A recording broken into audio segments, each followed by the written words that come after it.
point in history where all the things we've known, certainly in my lifetime, I consider myself a child of globalization, all of those norms are changed, and what comes next is unclear, but hopefully our panelists will help us to shed some light on what is going to happen in the context of supply chains and industrial policies. Obviously, governments in many places are erecting barriers that have been torn down in the last 4 decades. And since the pandemic, we've witnessed real vulnerabilities in our supply chains. So I want to turn first to you, Minister, and get your perspective. I know you and I actually agree that we're in the era of globalization, if you like, or at least the end of globalization as we've known it. So I'd love to hear from you, as a government of a medium-sized but a very important economy, balance between Africa and the Middle East. How are you responding to some of these challenges, to the tariff wars, to the trade wars that we're seeing, and how does a country like Egypt position itself in this current environment? First of all, it's a pleasure. I think, as I said, I agree with what you highlighted. I think the phase of globalization is phasing out, and we've seen the signs of that started in 2008. For countries like Egypt, what matters now is how to attract investments to manifest the new world that we're living in. The new world that we live in, the supply chain shift is a reality. It's resilience versus efficiency, the model that we're talking about now. So countries like Egypt needs to focus on competitiveness, on making sure that we're well positioned to attract the investments for corporates, industrial players, to use the country as a hub for exports. And what matters in this is this competitive nature. And what we've been focused over the past year and a half is to build on one important thing. Countries will be differentiated based on their quality of infrastructure. So Egypt, over 10 years, between 2014 and 2024, invested close to $550 billion in highly needed infrastructure, 22 new cities, digital infrastructure, and ports, expansion of our ports capabilities, and so on. The government that I belong to focuses on policy clarity, policy predictability, fiscal policy, monetary policy, trade policy. On the contrary to what you highlighted, we think openness, we think competitiveness, ease of doing business is the future for countries like Egypt. Why? Because we want to maximize our location, our advantages. When we talk about, again, industrial choices, we have 110 million people. We have, as I said, the infrastructure, we have the people well trained, and we can easily train them. We have the abundance of quality engineers. Then what industries we can really localize with competitiveness in Egypt. And if you combine all of this with trade agreements that we are sharpening, that open more than 70 markets. We have an EU partnership. We have 3 African free trade agreements that cover the whole of Africa. We have the Arab Free Trade Agreement. We have the US through the Qualified Industrial Zones, and the Mercosur for Latin America. This is the recipe that we're trying to follow in articulating our industrial choices for the future. But what matters is localizing and building industries for the competitiveness of what the country can offer, but building capacity for the surrounding regions, for the 3 continents that we are centered in. Thank you, Minister. Can I move to you, Mr. Shah? You run a big global company based out of India, but you have operations in many places around the world. What are you facing in this current environment? So it's all very well to say, we're a global company, we believe in openness and free trade, but that isn't the at the moment. And as tariffs throw up and come down, sometimes less than they go up, what are you doing to manage this kind of volatility in your business? So I'll start again with it's a pleasure being here. As an introduction, the Mahindra Group operates in 20 industries that constitute about 70% of India's GDP, in 100 countries, and with 350,000 people. So we clearly feel all the pressures that we see across the world. What we've been doing and telling all our leaders over the last couple of years is think big, do less, execute flawlessly. It is counterintuitive, but in uncertainty, it is better to accelerate. It is better to create that strength and lead from strength, because you need to be able to influence in a bigger way. And therefore, you cannot be a smaller player in any industry. You've got to be a leader in the industry. So the message to businesses is accelerate, but do less. So focus on a few things that we really have a strength, a right to win, and execute flawlessly, do them really well. And that puts us in a better position. We continue to grow at a fairly dramatic pace at this point across almost all our businesses. And that is something. Are you reorienting back domestically into India and saying, look, this is our home turf, this is our country, we can win better here? Or are you further localizing in all the countries that you are around the world? Both. And we realize that we have to be local in markets around the world to play in a bigger space there. But what we are doing is looking at each country and saying, can we play here in a much bigger way? Can we get a 10, 15, 20% market share in industries that we play in that country, as compared to being there with 1% or a 3% market share? So that is a change that we've made in terms of how we play. And that is helping us, because that is helping us create greater momentum, greater ability to influence, and being able to drive growth with it.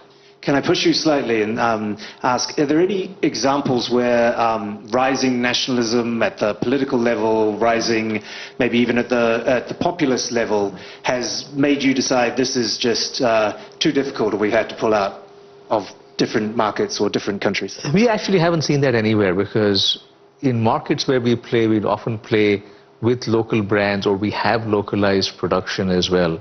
And that has helped us in terms of Mahindra being someone that understands consumers in that market. In many markets, we have been there for a long time. In the US, we've been there for over 30 years now. And we set up an auto plant for off-road vehicles, which was the first plant set up in Detroit after 25 years. So Making Detroit great again. So we were welcomed in the US at that point in time. So that localization helps significantly. Thank you very much. Kathy, I'd love to turn to you.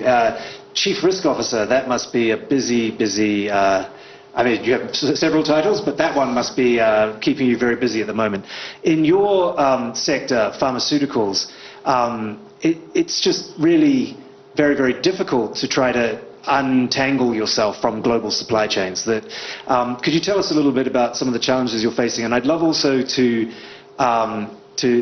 check with you if you found that as a US-based company, are you seeing a backlash to some of the, in the US, it's, we're hearing more about, America first. Are you finding that in other countries, other regions, that is causing a bit of blowback anywhere? So thank you for the question. It is great to be here with this panel. So let me start from the lens, in fact, of healthcare, because healthcare is highly regulated industry. So it's not something where even if we wanted to, I could, pick up a site or open up a plant in 6 months or other elements. It takes usually longer to get sites approved by all the health authorities that you will supply from it than it does to actually build it. So we put those in the context. Regarding the policy and changes, I'd start by saying that the pandemic really accelerated, we think, a lot of those changes. The good news is it really educated governments, economies, on how supply chains and complex supply chains really work. I think there was a lack of good dialogue back and forth prior to that, aside from with the health authority, but the general flows were not well understood. So I think it's brought us closer together. The flip side of that, though, is it has brought out and accelerated some more nationalistic tendencies. Those are understandable. We all are part of economies. We expect to provide health care and do other things for us. But healthcare has evolved over decades, largely in global value chains. These are high science, highly complicated things to synthesize molecules and medicines, to make biologics, to do cell therapy and gene therapy. So the way we are approaching that is, number one, we have global value chains, but resilience to us, it's not about taking those apart and solely regionalizing them, for example. How are we able to be more agile and reassemble those chains and use components of those supply chains to serve different market needs? So that to us means having more resilience, more choices, partnering differently with not only our own chain but external manufacturers that may help extend our reach, multiple suppliers. Each of those things, though, takes from months to years to get approved. So it is a little more complicated to do that, but we are in a global business, patients are global, and we're very, very committed to that. To your last question on blowback, look, I think always, we are a very proudly 140-year-old company, pioneered, the concept of sterility and in healthcare and surgeries. But certainly, when we are talking with governments around tariffs and don't please put retaliatory tariffs and all those things. As an American company, we feel we have a responsibility to also represent our country, but to be good citizens of the globe. And so for us, it's important to be at the table, no matter what government we're working with, to have dialogue and to help improve healthcare. Natan, you've got a company which is looking at, you can explain it yourself better, I'm sure, than I can, but that is looking at industrial processes, that is using technology to automate many factory processes. What are you finding in this moment of sort of great disruption in industry around the world? Are you finding more interest in higher technology, or are you finding countries, governments, policymakers looking to create more jobs and thus more resistant towards some of the high technology solutions that we see in industrial policy, in industrial practices? So it's great to be here, and thanks for the question. The first thing I say, I'm not a policy expert, so I come from technology, and we're focused on helping organizations build production systems that fit this era, where you need to treat every single one of your employees as a knowledge worker. In fact, this idea of knowledge work, we should stop using this term, because as soon as you use it, you define the boundaries of who is and who isn't. And when you think about it like that even before you go to technology and policy, you understand that you got to focus on the people doing the work, and turn their domain expertise into types of systems that allow them to transform their organization continuously. And I think the challenge for policy, most of it, and it's going to sound a little bit controversial potentially, is legacy trivial policy. Like, for example, in the U.S., it wants more chips to come back to the U.S., so we'll have a CHIPS Act. We need more infrastructure, there will be an Infrastructure Act, or there will be investment in Europe. We're a global company, so in Europe it could be like, we need more vocational education, so you'll invest in that. So those are, to me, are standard policies, and they're good.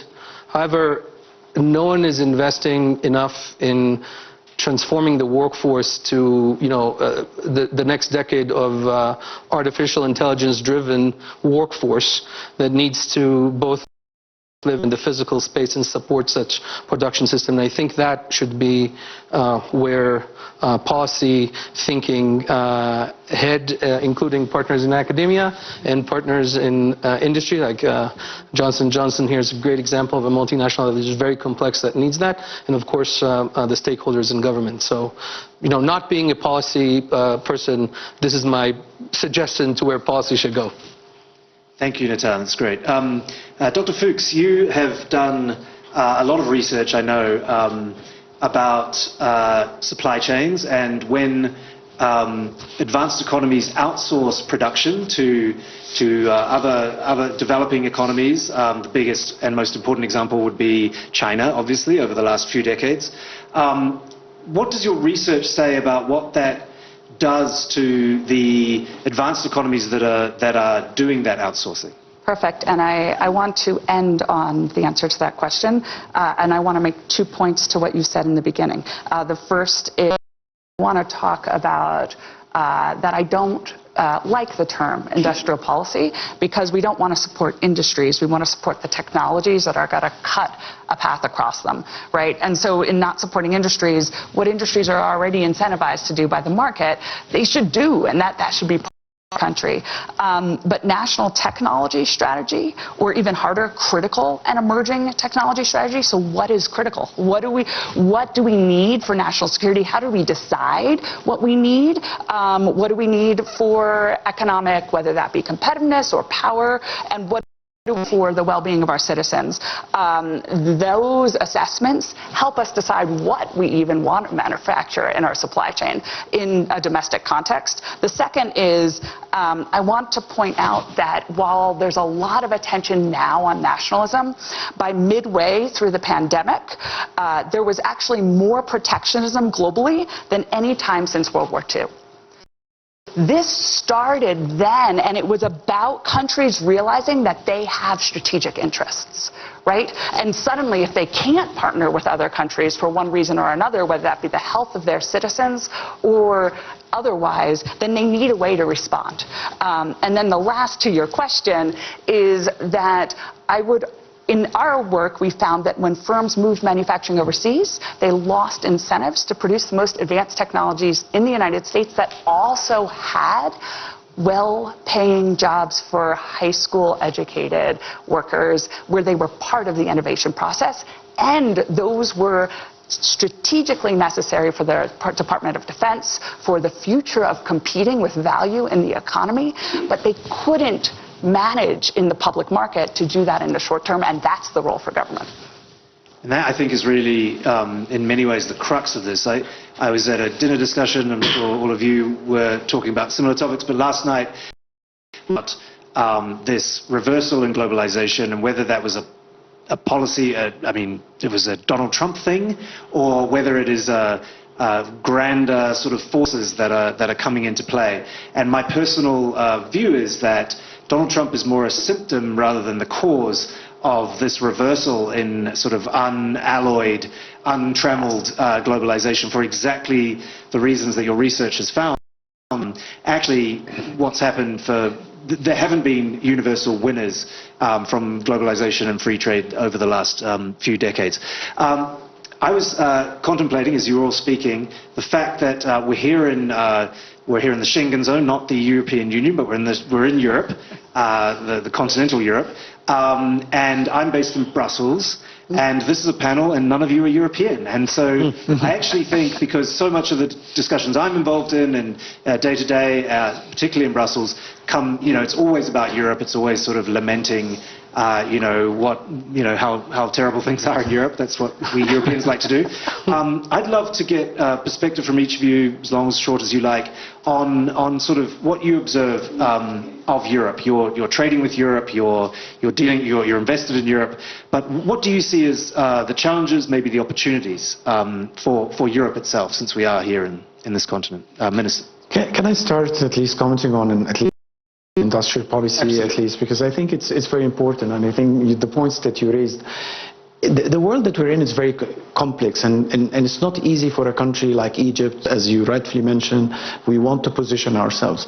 The reality of the world today, that countries, even the US, one of the most economies in the world, would like to bring back industry. But the reality of the matter is today, China became at a size where you need to question what industry can localize. I mean, the EV industry is completely dominated in China. 80% of the supply chain is completely dominated in China. Does this mean that we should not do an EV industry in the Middle East? That's a question. I would say no, we should. Why we should? Because again, the raw materials are in Africa, again, most of the cobalt, the lithium, the consumption, the population, the connectivity to Europe, the Middle East. And again, we need to do this in collaboration with other countries that have the capabilities. So the energy intensive part could be in Saudi Arabia, the other parts could be in Morocco, parts in, again, this accumulation of the rules of origin. But we need to recognize that in that journey, this is not going to be the cheapest option. China today, if you look at their capacity in solar panels, their production capabilities is 1,000 gigawatts.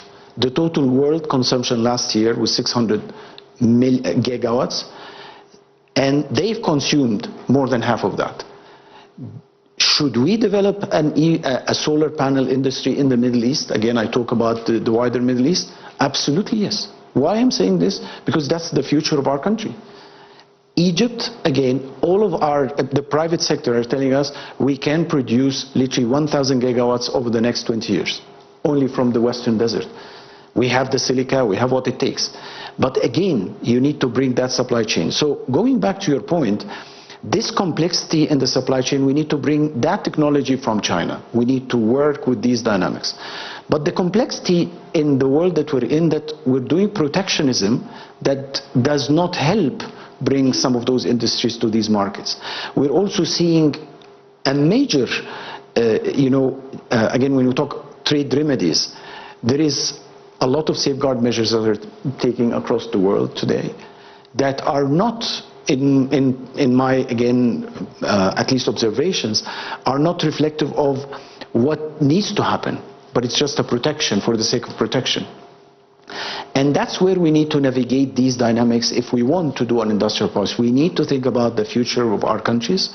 We need to build this in a way that is competitive, but if you look at the dynamics today, we will never be as competitive as China. Reflecting to your point in Europe, we have these discussions with Europe. I think, again, Egypt, our largest trading partner, has been always the EU. We're very proud of the EU partnership. And we tell our European partners that you need to come and invest, but Europe is entangled with, again, bureaucracy, slow decision making. And again, I'm saying this, why? Because I would want to make sure that my next 20 years partnership, investments, trade, to be balanced. I want Europe to be still the largest trading partner. I want US as a trading partner. I want China as a trading partner. But I do not want to be overexposed to one market. So that's how, again, that's what we're seeing in Europe. But it's not easy to navigate this. As I mentioned, I live in Brussels, so bureaucracy, tell me about it. Maybe I'll jump to the end, mix it up a little bit. But Professor Fuchs, what would you say? I know you work, look at America in particular first and foremost, but what would you say your diagnosis and maybe recommendation would be for Europe in this new world, in this new transition phase we're going through? Yes, and I'll do Egypt too. First, I think for Europe, there's an incredible challenge right now in the Ukraine. And I think that really speaks to how we want to think about critical and emerging technologies and national tech strategy. So on the one hand, there's an energy security issue that emerges because of what's going on in the Ukraine. That's been there, but is even more emergent with decline in trade of resources coming from Russia. And I don't think you care about where you're getting wind or solar from, as long as you can get it as fast as possible and be as independent as possible as quickly. I don't think it matters if it comes from China or anywhere else, as long as you can build it out now, right? In contrast, I think with drones, with kinetic capabilities, being able to take those out, you probably need to be able to produce those yourself. And you need to be able to produce them yourself fast. I think similarly in the Egypt context, when we think about cobalt and batteries, I've become quite interested from the strategic United States in cobalt-free batteries. And the reason is actually multifold, and Egypt needs to know that, right? So from the perspective of fast charging, nickel cobalt manganese batteries are going to have less lasting power over time. It could be through fast charging that they actually decline over time within a year to being able to be recharged. Whereas an LFP battery, I can do that type of fast charging, and I also don't require cobalt. So from a perspective of each of us figuring out our strategic advantage, I think that's quite important. I want to come back to end, though, on Europe, because I think when we think about alliances and comparative advantage, I think there's an incredible strategic interest between the US and Europe on combining knowledge. From the perspective of, if you think about IMEC, you have an incredible capability to produce next generation semiconductors and experiment in that. We should be leveraging that United States and finding other such collaborations. From your lips to Trump's ears. Natan. Yeah, I want to complement this. And my perspective on Europe is Europe was the second market we went into after the U.S., where a startup started in Boston. So for us, a flight is 6 hours across the pond. You're right there. So we're based out of Munich and Budapest, and that informs a couple anecdotes I want to share that explains the situation as we see it on the ground in Europe. Europe has great tradition in manufacturing, but it's expensive and complicated to operate in. It's fragmented, and as a result, tough to navigate lots of different policies. We are experiencing supply chain relocation. So I'm sure we have the CEO of Tech Mahindra here. He can test to that India is going through a similar situation where the first iPhones have been exported from Chennai to China last year, and that's because they managed to do supply chain relocation. I don't think Europe has learned how to do that, despite the fact that it has two huge advantages. One is called Central Eastern Europe, that has a great potential for know-how, experience, tradition in some industries, and expansion space. And at the same breath, North Africa, which is, we were in other sessions today and yesterday and talk about the hope of Africa as a new place to operate in. And so from that perspective, I think Europe needs to consider that.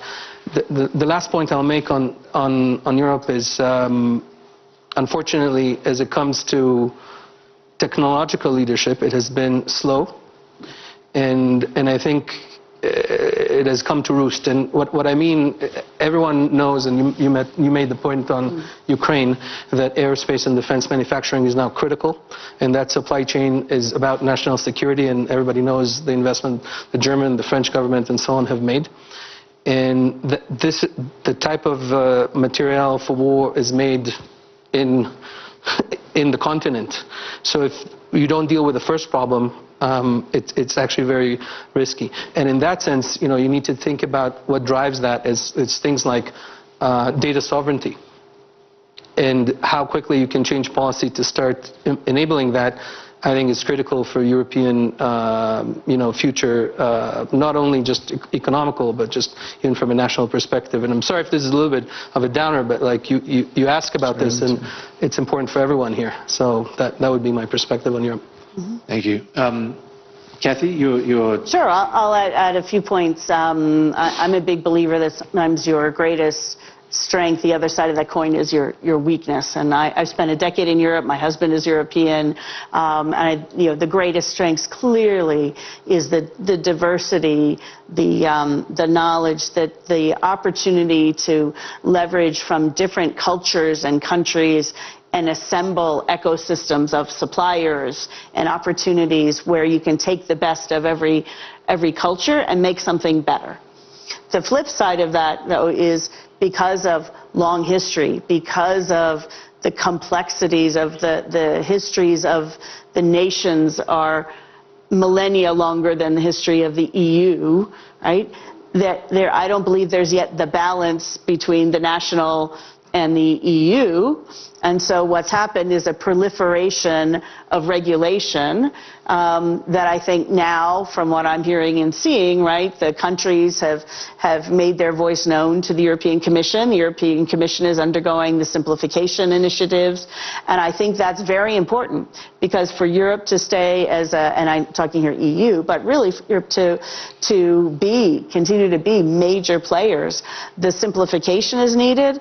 And then also the elements of the Draghi report, I'm also very pleased to see, and hear from commissioners the seriousness with which that's taken. I was hearing earlier today, the same number of startups occur in Europe as in the US, up to a certain point, and then they all go elsewhere for funding. That is not sustainable. So that has to be solved, and that should be what can be solvable by the countries working together versus every nation on its own. So I think it's evolving in that balance, but I also agree we have to stay partners. We are on one planet. We are all human beings. The rights for human health and for our planet, we have to be able to work together across that.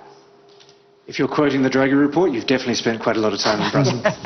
That is on everyone's lips in every conversation, and none of it being implemented, unfortunately. Mr. Shah, you are deeply, I know, invested across Europe, and I'd love to hear your analysis, your perspective, and maybe some recommendations for my friends in the rain in Brussels. So this may be a surprise based on the conversation so far, but we are very positive on Europe. And what way? Tell us. I will. So we have a number of key customers across a few industries in Europe, and in terms of what we see, they have tremendous strengths. One of the key areas is technology, and I don't think Europe has leveraged that as much. We are starting to work with some of the European companies with regard to potential collaboration, where we can tap into the India market, leveraging the strengths that Europe brings in technology. We also see a very impressive set of leaders in Europe. I was in a smaller group meeting with President Macron just before this session, and he was very clear about things that need to be done to simplify regulation in Europe and to make Europe more competitive. I've been in separate sessions with him in the past as well to look at investments in France. And there is a significant change in terms of how government is looking at it. It may seem slow, but we can see a clear intent around it. So we are looking at investments in Europe. We're looking at partnerships in Europe for the world. And we see tremendous strengths in companies in Europe today. Very interesting. I want to give people in the room a chance to ask questions to our panelists in a minute or two, if you have any.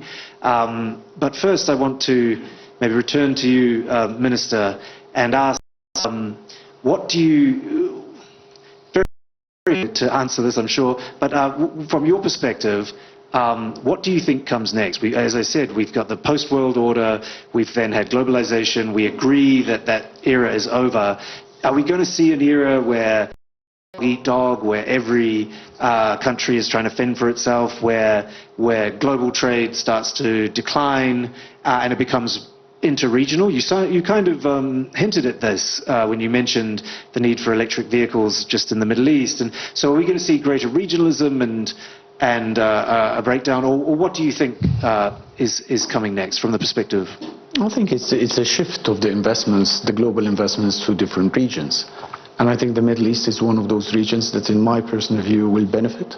It has the potential, it has the people, it has the capabilities in terms of capital across the regions, from the GCC to the North Africa, where you have the larger populations, and again the ambition to really be positioned and to really to be an industrial hubs. So I'm actually on the positive trajectory to that effect. And I think I want to go back to Europe. What I meant by Europe is we have a partnership with Europe, and Europe has all the advantages, but they need to start thinking of producing and shifting some of that technology to be able to maintain their competitiveness in the future. And this partnership is existing, but we need to move it faster for the benefit of the European people, for the benefit for our economies, for the people of Egypt and other countries as well. So for me, it's that shift that needs to happen, that move of investments that over 3 to 4 decades, most of the FDI was in Asia. Now you will have to see different shift. And I don't want to call countries by name, but there are key countries that are actually targeting massive FDI numbers in the Middle East, in North Africa, because we're shifting the game. We are positioning ourselves as the place, as hub for industry, very competitive, very good location, having the energy resources. So when we talk about artificial intelligence, data centers, hyperscalers, the Middle East should be the winner. But are you looking for that investment primarily from within the Middle East and North Africa, or are you still looking for the American investors, the European investors, as the sort of traditional approach to FDI? We want it to be diversified, and that's what I alluded to. We want the US investors to come capitalize on that opportunity. We want the Europeans, and we want to be smart in bringing the technology from the Chinese to the Middle East as well. That's exactly what we're doing. You have to use sometimes the tariff to get them to produce in your market. Because today, if I want to localize an EV industry in Egypt today, with this, again, we have a tariff for EVs with zero. There is no way you can have an industry today. There is no country in the world that can compete with China with an EV with a zero tariff. Then you need to play with the tariff in a way that you can bring them. And you have to articulate the incentives. I don't believe in tariffs. So that tariff needs to be transitionary, but you need to make sure that you localize and bring the know-how and the technology to your market. I just want to add that we see Europe also reaching out and creating alliances. So Chancellor Merz with 30 CEOs of large German companies was in India last week. Yeah. And they are clearly looking at stronger ties with India. And I think European Chancellor President von der Leyen is going to be there. She's going to be there next week or sometime soon, and she was there a few months ago as well. And we seem to be on the cusp of an EU-India FTA as well. So there are lots of positives. The cusp in Europe can be quite a long time. My sense is it's much closer than we think. I trust you. Yeah, I would also add your question about globalization and flows. I mean, last year global trade increased.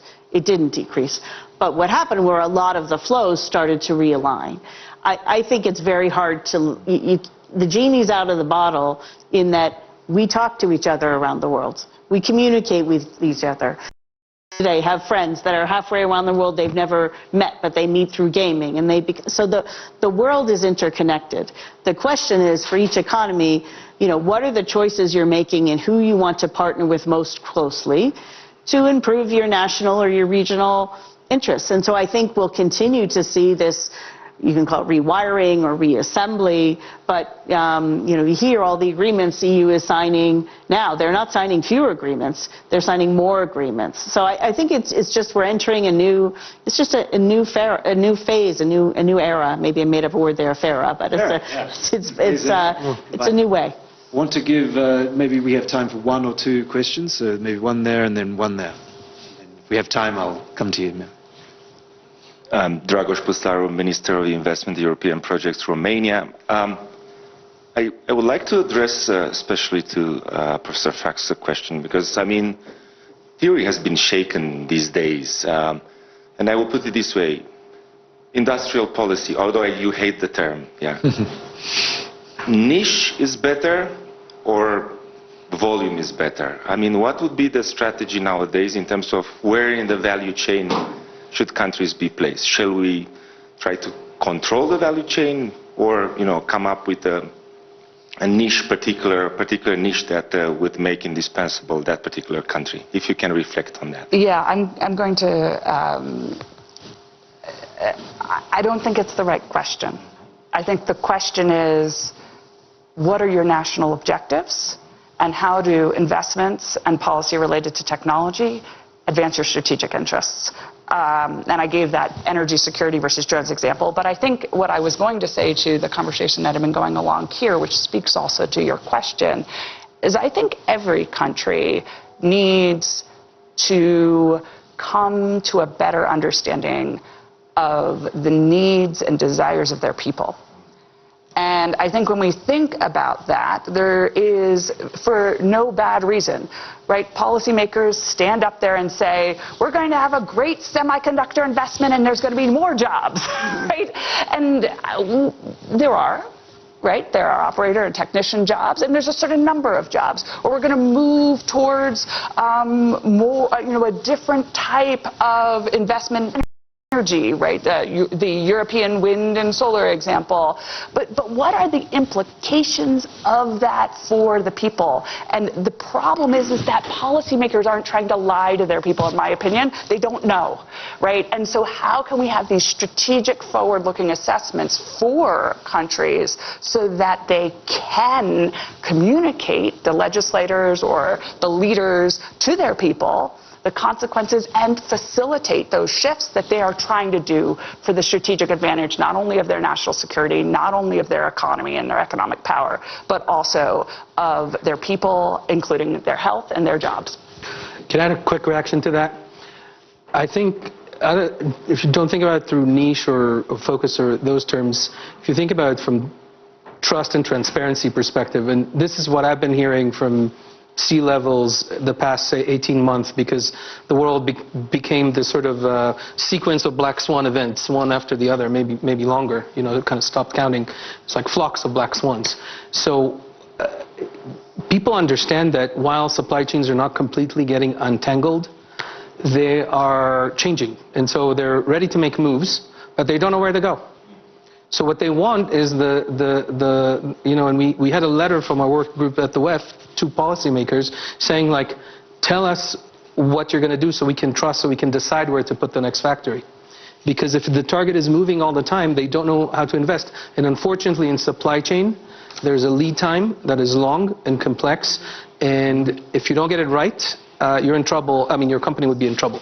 Can I just quickly disagree? I want to give this... I want to disagree. Okay. I'm 2 for 2 on disagreeing. I'm just relaying what C-levels or the CEOs are telling us. But so I don't think they're black swan. I don't think they're black swan events. We knew there was going to be a pandemic roughly in another 100 years. We knew that the grid was not very resilient in Texas. We know that we're having more severe weather. And so my question is, I don't think anyone who had ChatGPT and was developing it inside was going to be surprised by DeepSeek or ChatGPT. So I think these are predictable shocks. They are not black swan events. But that's, anyways, now I'm done. How fast can you ask a question, and can it be a yes or no question?